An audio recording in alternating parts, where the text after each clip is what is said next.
Olá, pessoal. Então, vamos agora a essa segunda parte da nossa aula de hoje, do curso de Técnico em Recursos Humanos pela Assessoritec, né, ainda na modalidade EAD. Espero que todos estejam se protegendo, né? Então, vamos dar continuidade. Há pouco a gente falou sobre férias, a gente falou sobre atestado médico, sobre faltas justificadas, faltas injustificadas. Agora chegou o momento da gente vai falar de 13º salário e férias, né? Então, 13º salário, também conhecido como gratificação natalina, tá? É o salário, é a remuneração que o trabalhador deve receber sempre ao final do ano, tá? Sempre ao final do ano, né, ao completar o ano de trabalho. Porém, existe a questão do 13º proporcional. Vamos imaginar, como ele é um benefício que ele é pago, né, é uma gratificação, não é um benefício, é uma gratificação instituída por lei, que deve ser pago até o final do ano, a gente já vai falar das datas, automaticamente ele zera todo ano. Então, pensando que, vamos dizer, em 2018, fulano trabalhou, né, o ano completo, 2019 trabalhou o ano completo, 2020 ele se desligou agora, em razão da pandemia, se desligou em maio de 2020. Então, nas suas verbas rescisórias, ele terá o direito ao recebimento do 13º salário, proporcional aos meses trabalhados, né? Então, pega-se ali o valor do salário e gratificações, né? Faz-se a média de 12 meses, né? E aí divide pelo número de 12 meses e multiplica-se pelo número de vezes trabalhados. Pelo número de meses trabalhados, e aí você vai chegar no valor do 13º salário proporcional. Mas lembrando que, da mesma forma, a gente deve pegar todas as gratificações adicionais, enfim, que o trabalhador recebeu no período, fazer a média e aí colocar junto na equação. Tá? Ele tem que fazer parte e, né, para fins de pagamento do 13º. Também é importante que se diga que há prazo. Tá? Há prazo. Então, a primeira parcela do 13º, ele pode ser pago em duas parcelas. A primeira parcela até 31 de novembro e a segunda parcela até 20 de dezembro. O que diferencia? Olha só, vamos imaginar que tem empresas que trabalham com políticas de a cada anuênio, a cada triênio, enfim, quando o trabalhador ele completa períodos de trabalho, né, ele recebe um aumento de remuneração. Então, se ele iria receber um aumento de remuneração a partir de 1º de dezembro e o 13º, a primeira parte do 13º foi calculado né, até 31 de novembro, então o 13º salário ele será pago com base no salário bruto de outubro, ou seja, a empresa ela pode obter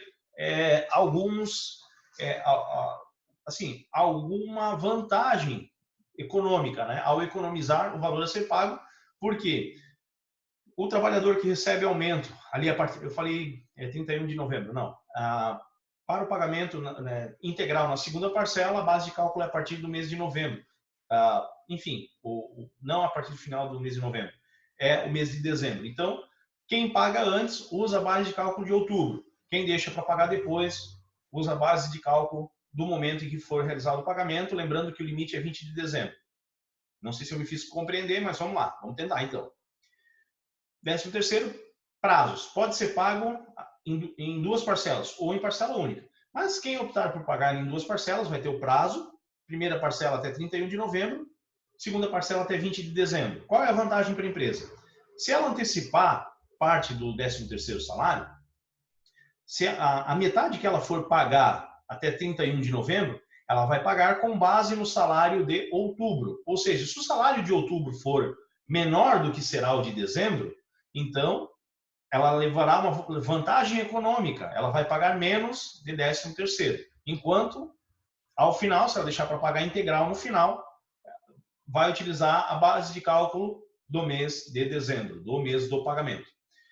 Em algumas situações pode não haver diferença, tá? Se a remuneração permaneceria a mesma, por exemplo, se não haveria acréscimo de horas extras, não vai alterar em nada.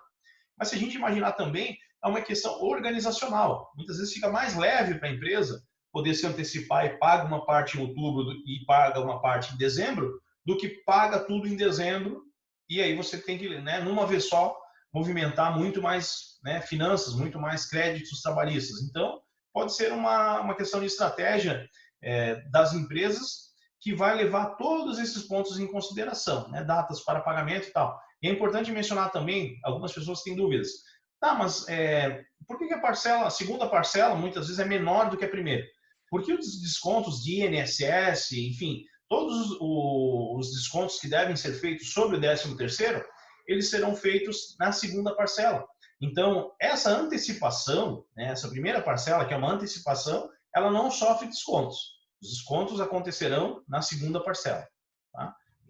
O desconto no sentido de pagar impostos e diminuir a remuneração. Tá? Então, 13º salário, conhecido por gratificação natalina, né, será pago ao final do ano, né, o 13º, diferente de férias, que férias pode considerar o período, né, período aquisitivo, período concessivo, e ele pode começar a qualquer momento do ano.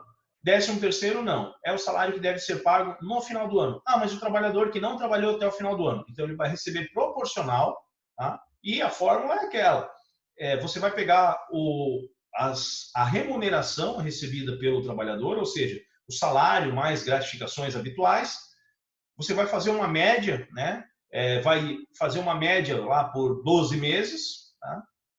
Vai dividir por 12 meses e você vai multiplicar pelo número de meses, de dias, de período trabalhado, né, para que você chegue no 13º salário. Tá? Então, é assim que funciona. Vamos falar agora sobre aviso prévio. Aviso prévio, a gente pode entender ele como um período que as partes, eu já vou explicar o porquê é as partes, é um período que as partes possuem para informar a outra de que, ei, essa nossa relação de emprego está se encerrando, organize-se. E eu vou me organizar também. Né? Tecnicamente é isso. Por quê? Porque ele é previsto tanto para o trabalhador informar a empresa, quanto para a empresa informar ao trabalhador. E o não cumprimento do aviso prévio, ele traz penalidades para ambas as partes. Tá? Então vamos lá, como é que funciona? Aviso prévio é o período de... Antes de falar em data, eu vou dizer novamente, a CLT traz aliás, não é a CLT, é uma lei federal que traz o aviso prévio. Vamos lá.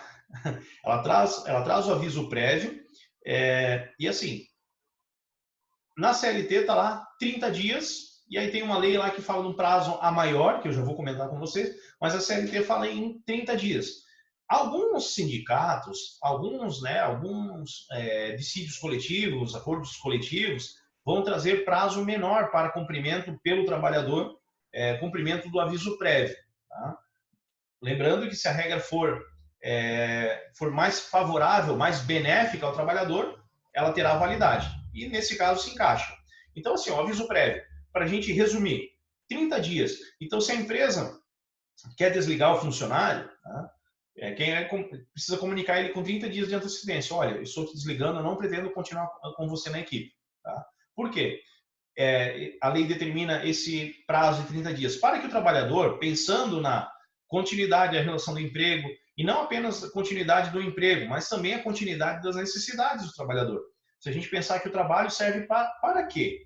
Incentivo, para que ele possa obter alimentos, para que ele possa sobreviver, para que ele possa ter a sua subsistência garantida. Né? Então, ele precisa ser avisado com antecedência, ei, esse emprego está acabando, você precisa arrumar outra fonte de subsistência. Tá?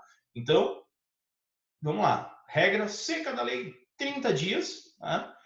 Mas, aí eu iria falar depois, mas vou falar agora, 30 dias mais 3 dias por ano trabalhado na empresa até o limite de 60. Ou seja, tá? Essa regrinha. 30 dias é o mínimo do aviso prévio, tá? Quando a empresa vai dispensar um empregado. Tá? 30 dias é o aviso mínimo. Mais 3 dias por ano trabalhado até o limite de 60. Mas esse limite de 60 é 60 dias, tá? 60 dias considerando os anos trabalhados. Porque aqueles 30, eles estão numa conta separada. Então, na prática, um funcionário que está há bastante tempo na empresa, não lembro agora o número, mas a gente pode fazer o cálculo ali, a cada 3 anos você ganha, aliás, a cada ano de trabalho você ganha 3 dias, né? Então, vocês até podem exercitar aí, façam esse cálculo. A cada, vamos lá, a cada ano de trabalho, 3 dias de aviso prévio, mais os 30 dias, então,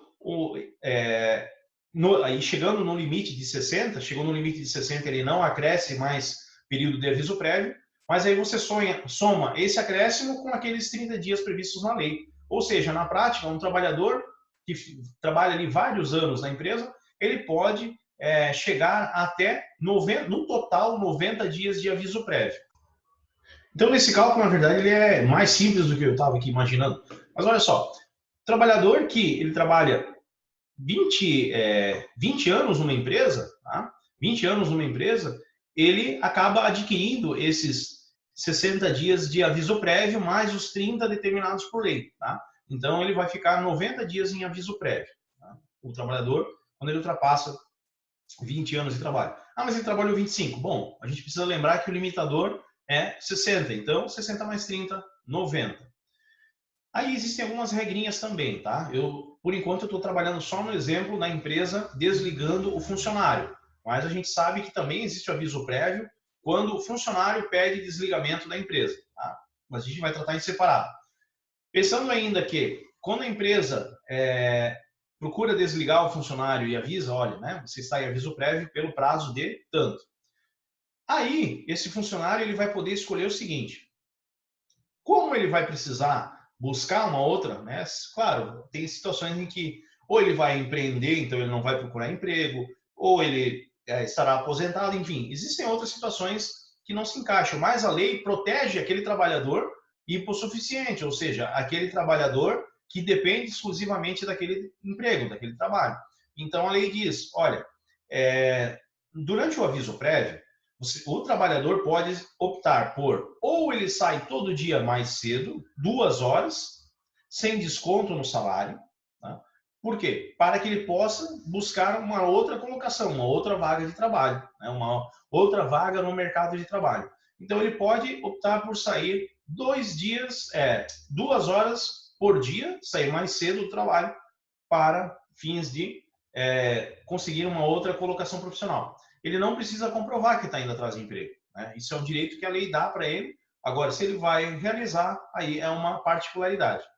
A outra possibilidade se ele pode escolher quando eu digo assim, olha, ele pode escolher, fatalmente, então haverá uma outra alternativa. E é essa que eu vou falar agora. A outra alternativa é, o trabalhador, se ele não quiser folgar 2 horas por dia, ele pode optar por trabalhar, né, de forma sequencial, cumprindo a sua jornada habitual, os seus horários, e aí a última semana de trabalho, os últimos 7 dias de trabalho, falei última semana, mas se ele trabalha de segunda a sexta, né, 5 dias, então serão os últimos 7, ele não precisa se apresentar na empresa e não terá desconto referente a esses 7 dias.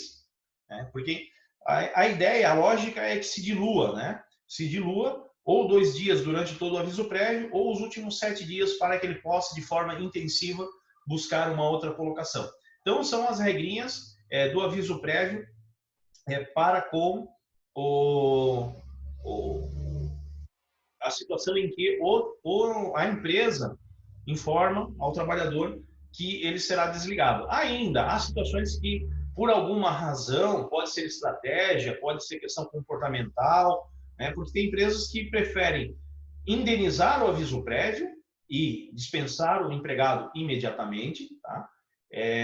Para não tê-lo ali dentro, né? Você imagina, em algumas situações, você tem lá, trabalha com uma equipe, e aí você tem alguém lá dentro dessa equipe sabendo que vai perder o emprego, uma pessoa desmotivada, que pode contaminar, né, outros trabalhadores com aquele pensamento, vamos pensar dessa maneira. Então, ele pode trazer algum tipo de situação que não seja interessante para a empresa, então a empresa prefere indenizar esse aviso prévio, ou seja, pagar o trabalhador como se ele estivesse ali trabalhando, a remuneração será exatamente a mesma, com a diferença de que ele não estará prestando serviço. Tá? Então, esse é o chamado aviso prévio indenizado. Você tem um aviso prévio trabalhado, que é aquele que a pessoa é avisada e continua trabalhando, ou o indenizado quando a empresa paga, né, e o funcionário não presta mais serviços.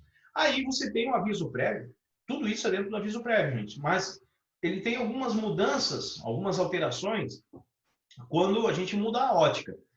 Muda quem está fazendo o encerramento do contrato. Agora a gente vai falar sobre o encerramento do contrato, sobre o pedido de demissão, sobre o aviso prévio comunicado pelo trabalhador, pelo empregado. Então, olha só, da mesma forma que a empresa precisa informar, né, avisar, porque, afinal de contas, o trabalhador ele depende do trabalho e, por isso, né, ele precisa, digamos assim, ele precisa ter condições de, se for da vontade dele, ir buscar um outro trabalho.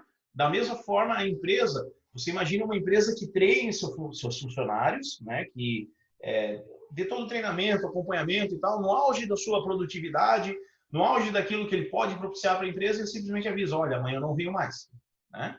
Então, para evitar esse tipo de transtorno, porque aí é o empregador que fica na mão, digamos assim, para evitar esse tipo de situação, a lei também previu que o trabalhador, o empregado, deve também cumprir o aviso prévio. Ele deve comunicar à empresa e deve cumprir o aviso prévio, da mesma maneira, tá? E aí ele também, mas ele não tem uma outra oportunidade de emprego. Bom, da mesma forma que quando ele é desligado, ele pode sair mais cedo da empresa, né, 2 horas por dia, ou deixar para não trabalhar nos últimos 7 dias, quando ele pede demissão, funciona da mesma maneira. Tá? A questão dessa redução da jornada durante o aviso prévio ou, né, o abono em relação aos últimos 7 dias de trabalho. O que é importante se dizer também é o seguinte, pessoal, que e se o trabalhador, né, por alguma razão, ele não quer mais seguir na empresa, tá? Se ele não quer mais seguir na empresa, bom, e quer sair imediatamente, aí é o seguinte, aí ele fatalmente, tá? Fatalmente, ele ao sair da empresa dessa maneira, ele terá descontado das suas verbas rescisórias o valor que seria devido, né, no período do aviso prévio. Então, se ele, não, eu me aborreci, saí da empresa, estou pedindo demissão, não volto mais aqui. Beleza, na hora de se fazer a rescisão, existe um prazo para isso, a gente vai falar de rescisão daqui a pouquinho, ele terá descontado esse prazo que ele deveria cumprir de aviso prévio. Tá? Pode zerar a questão trabalhista? Pode. Tá? Esse é o, digamos assim, a diferença. Pode acontecer dependendo, tá? Dependendo, assim como lá no contrato por prazo determinado, que há uma diferença ser paga, digamos, alguém rescindiu antes, só que lá no prazo determinado, caberá a parte que rescinde pagar pelo menos 50% do que seria devido à outra parte até o final do contrato. Nesse caso do aviso prévio, o trabalhador, tá? Quando ele deixa de cumprir o aviso prévio, quando ele pede demissão e não cumpre o aviso prévio, ele não, a empresa poderá, claro que se a empresa não quiser descontar, beleza, mas poderá ter descontado das suas verbas rescisórias o valor equivalente ao aviso prévio não cumprido, tá?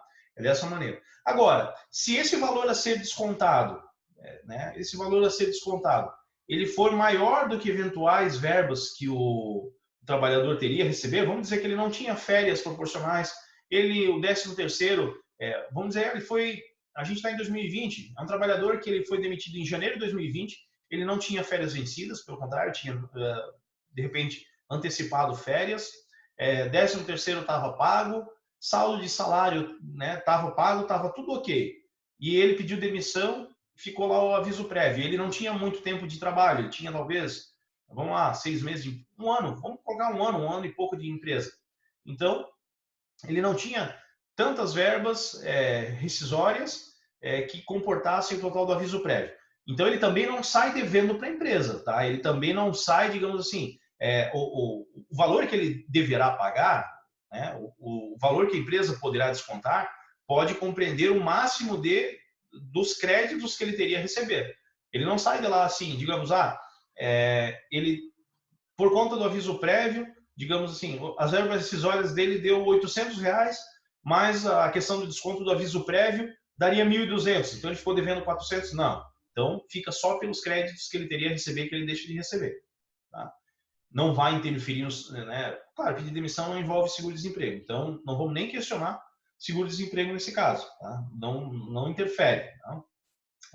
Mas considera-se sim verbas rescisórias, aí aquilo que ele teria a receber com relação àquilo que ele deveria ter descontado na sua folha. Então, deixa eu ver se eu esqueci de falar alguma coisa sobre aviso prévio. Então, prazo, falei ali 30 dias, podendo chegar a 60, dependendo, aliás, podendo chegar a 90, 30 mais 60, dependendo do prazo, do período em que o trabalhador presta serviço para a empresa, o período em que o empregado, né, tem um contrato de trabalho. Tem lá a questão da redução de jornada ou a troca da redução para o fim. Lembrei o que eu queria dizer para vocês.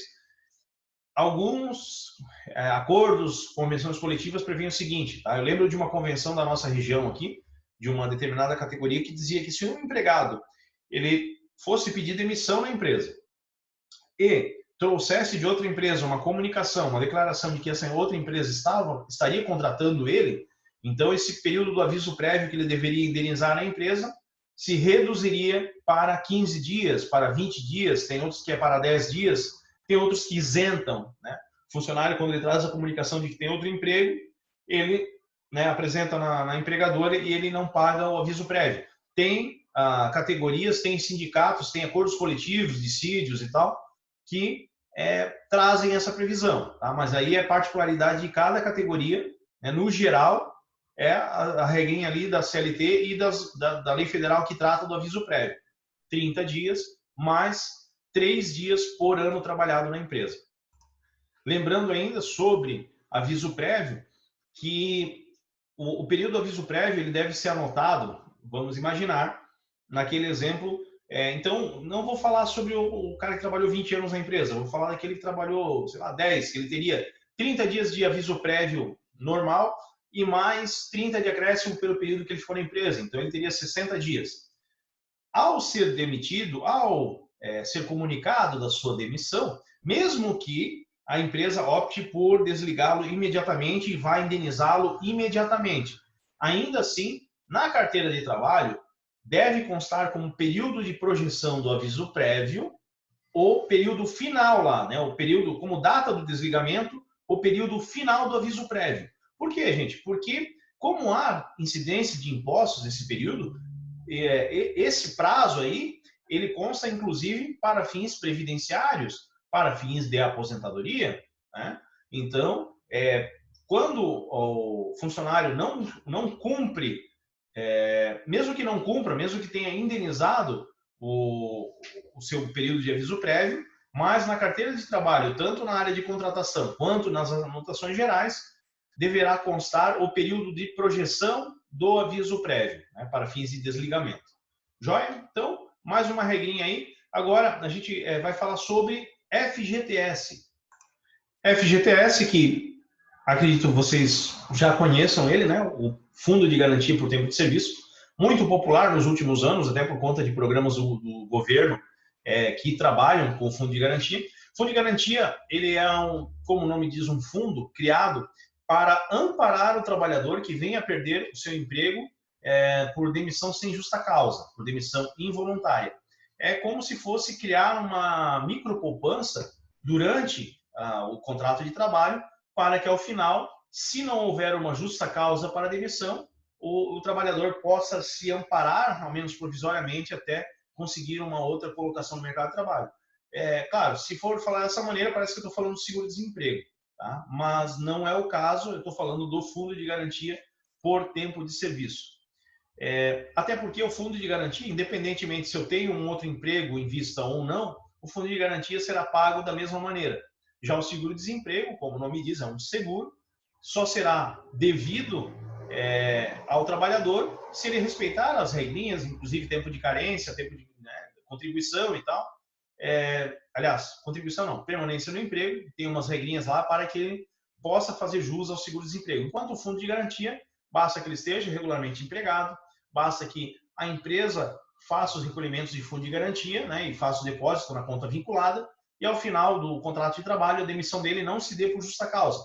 Fará ele jus ao recebimento do fundo de garantia por tempo de serviço. Sendo essa demissão sem justa causa, há uma multa ao empregador, né? O empregador ele não pode simplesmente, a bel prazer, contratar e demitir pessoas, né? Muitas vezes impedindo que elas possam, naquele momento em que estão ali empregadas, buscar outras oportunidades. Eu vou dar um exemplo. De repente, o funcionário está lá na empresa, mas surge uma melhor oportunidade de trabalho e ele abre essa informação na empresa. A empresa poderia, naquele momento, propor um acordo, demiti-lo, enfim, né? Uma série de situações. A empresa diz, não, eu não vou liberar ele agora, não vou fazer nenhum tipo de acordo, ele que, se quiser pedir demissão, que peça. Aí o cara, tá bom, eu não vou sair da empresa. Passa a oportunidade da empresa dizer, tu não queria ir embora? Então agora, né, você está demitido. Então, para evitar esse tipo de dispensa arbitrária, né, o fundo de garantia ele serve, né, como uma proteção ao trabalhador contra a despedida arbitrária. Tá? E aí, por isso, existe essa multa de 40% sobre o valor do fundo de garantia quando o funcionário é demitido sem justa causa. É importante a gente frisar também como é que é feito o recolhimento do fundo de garantia.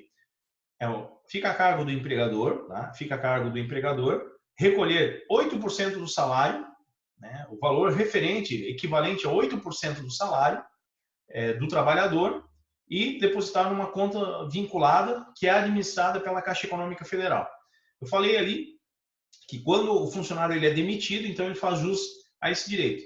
Mas também há a possibilidade de quando ele pede demissão e quando ele é demitido por justa causa, porque a justa causa ele impede de que o trabalhador saque imediatamente o fundo de garantia.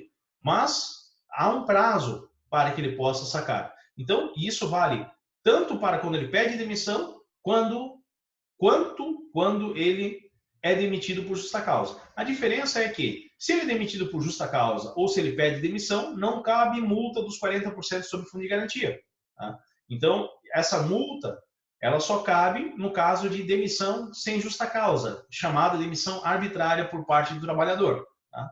Então, o prazo, após 3 anos do desligamento da empresa, e desde que nesses 3 anos, ou, aliás, não é após 3 anos, é no mínimo 3 anos, né, porque tu tem que cumprir esses 3 anos, e são 3 anos que o trabalhador não tem a carteira assinada. Aí ele pode sacar o fundo de garantia, tá?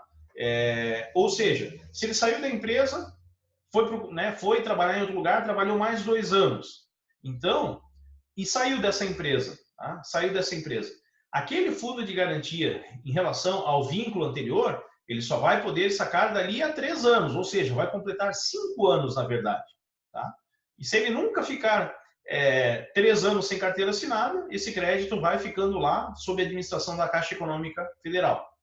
Há uma outra situação em que ele pode sacar a qualquer momento, é quando ele for comprar algum imóvel. Tá? Quando ele for comprar a casa própria, quando ele for comprar um imóvel, aí ele pode fazer o saque imediato do fundo de garantia dessas contas. Tá? Dessas contas ele pode fazer. Antigamente existia uma regrinha lá, que se a pessoa fosse casar, tá? Ela também podia sacar o fundo de garantia. Hoje essa regrinha não existe mais. Hoje é só se você for comprar imóveis, ou passados os 3 anos ali sem registro em carteira, né? Sem carteira assinada, ou ainda pode acontecer algum tipo de auxílio emergencial, como a gente está vendo agora na pandemia, como a gente viu em enchentes anteriores, desastres ambientais, como aqueles das mineradoras de Mariana e de Brumadinho, né? Então, que o governo liberou o saque do fundo de garantia para os moradores daquelas regiões. Né? Então, há situações esporádicas que o governo também pode determinar o saque do fundo de garantia por tempo de serviço. Então, ele não é confundido, a finalidade é diferente do seguro-desemprego, porque esse é um fundo que, em havendo demissão arbitrária, o saque será imediato e com multa para o empregador. Se não for arbitrária, haverá alguns requisitos para que esse valor seja utilizado. Enquanto o seguro-desemprego, claro, se for demissão por justa causa, o trabalhador também perde o direito ao seguro-desemprego. Mas independe, digamos assim, o fundo de garantia Mesmo que o trabalhador perdeu o emprego e arrumou outro na sequência, ele recebe o fundo de garantia da mesma maneira. Já o seguro-desemprego, ele precisa ter sido demitido sem justa causa, e o seguro-desemprego, o direito ao saque do seguro-desemprego, só permanece enquanto o trabalhador estiver desempregado. Tem uma contagem lá que é feita pela hoje Superintendência do Trabalho e do Emprego, né, que era o antigo Ministério do Trabalho, que tem uma contabilização própria lá com relação aos prazos de desemprego para saque das parcelas, né? Mas, digamos assim, a predisposição é que o trabalhador esteja desempregado e que a demissão não tenha sido por justa causa. Certo, gente? Então, referente a FGTS, seria isso. Deixa eu ver aqui o que a gente tem no próximo tópico. Falando um pouco, então, do salário família, é um benefício previdenciário, tá? Previdenciário, mas previdenciário devido tanto aos trabalhadores, né, aos empregados, quanto aos empregados domésticos e trabalhadores avulsos também, né? Desde que possuam filhos até 14 anos de idade, tá? Existe uma tabela para pagamento, que eu já vou apresentar ela para vocês atualizada, que eu vi aqui no material não está ainda atualizado em 2020, então já vou estar atualizando para vocês. E é importante que se diga o seguinte, essa tabela hoje ela tem alíquota única, ou seja, faixa única, trabalhadores que recebem até o salário X mensalmente, e também, vamos lá, já falei, ainda não trouxe o valor, o que eu queria dizer para vocês é o seguinte, quando, digamos assim, os cônjuges, né, trabalham para a mesma empresa e ambos recebem salário inferior à faixa que eu já vou apresentar na sequência, só um deles terá direito, né, porque se considera que será um núcleo familiar, né? Agora, em se tratando de não mais cônjuges, ex-cônjuges, por exemplo, aí pode se configurar uma situação em que ambos, né, cuidando cada um, a partir de então, cada um da sua família, mesmo que trabalhando na mesma empresa, mas não fazendo mais parte do mesmo núcleo familiar, pode ser que aí sim se enquadre uma situação de ambos, né, os genitores, né, receber salário família, tá? Então deixa eu trazer aqui para vocês a atualização 2020, aqui a tabela, que atualizou o salário família. Então olha só, a partir de 1º de janeiro de 2020, né, para quem recebe até R$ 1.425,56, terá direito a receber R$ 48,62 de salário família, né,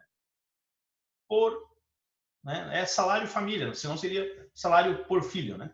É salário família. Então, até R$ 1.425,56, tá? Desde que seus dependentes, tá? Não tenham completado 14 anos de idade, tá? Então, esse é o salário família, tá? Esse é o salário família. Importante que se diga também, por ser um benefício previdenciário, né? Então o recolhimento ele é feito diretamente pelo empregador, ele é descontado lá da guia da Previdência Social, né? Através da GFIP, que é o Guia de Fundo de Garantia e Informações da Previdência Social, através do CEFIP. CEFIP é um aplicativo criado justamente para que o empregador possa informar essa contribuição previdenciária, né, esse benefício em favor do trabalhador. Tá? Então, quando o trabalhador, nesse momento, vamos voltar ali, deixa eu buscar a tabela. Então, se no momento o trabalhador, né, nesse momento o trabalhador, o salário dele é inferior a R$ 1.425,56, ele por dependente, deixa eu até ver essa regrinha aqui, às vezes dá um branco, às vezes dá um branco aqui em relação se é por filho ou salário. Deixa eu pegar a regra certinha aqui do salário família. Salário família. Segurados, empregados. Salário família pago por filho.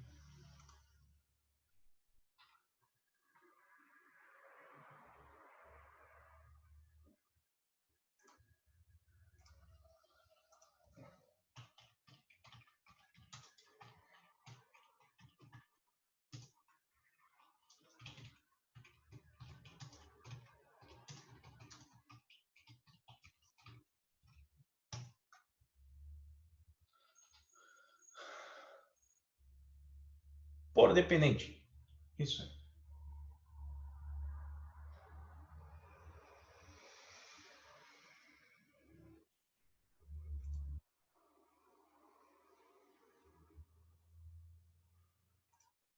Então, retomando, pessoal, branco resolvido.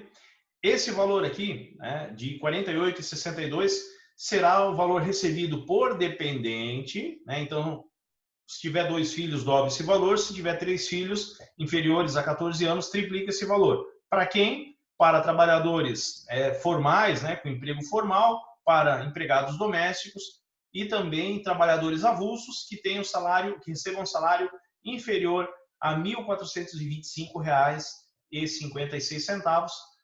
Então, tendo eles filhos menores do que 14 anos, então receberão esse valor aqui por dependente, por filho. Tá? Então, fica a dica.